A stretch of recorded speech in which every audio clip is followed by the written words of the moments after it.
onu Arvo toitu valmistama hakkab, siis oma kokakunsti meiega jagas. Toitu meeldib onu Arvol valmis teha, küpsetised tulevad onu Arvol väga hea.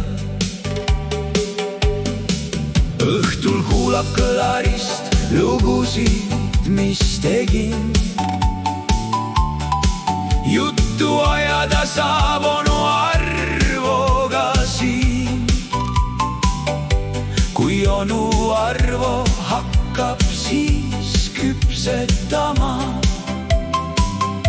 vaatab menüüst, mida võiks ahju panna. Ahju onu Arvo tööle siis lülitas vara. Asjad laual ootasid, et pannile minna.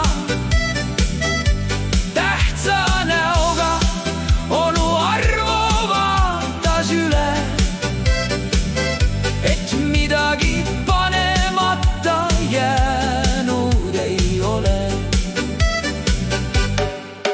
Tainas valmis onu Arvol sai ruttu.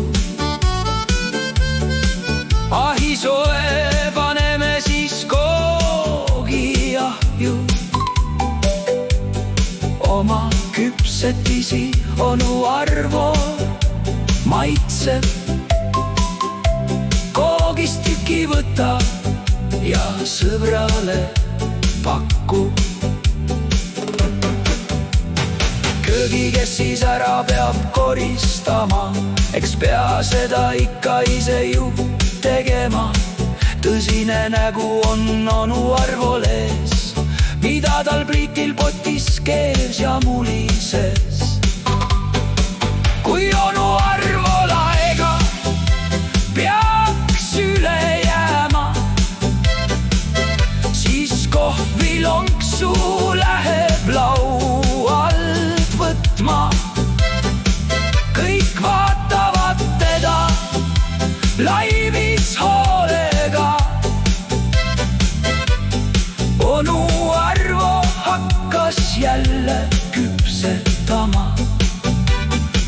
Ei küpsetamisest onu Arvo ära väsi. Jahuga kokku teeb ta ikka oma käsi. Oma tegemisest rõõmu onu Arvo tunneb. Aitab ehk küll, käed puhtaks kook küpseb.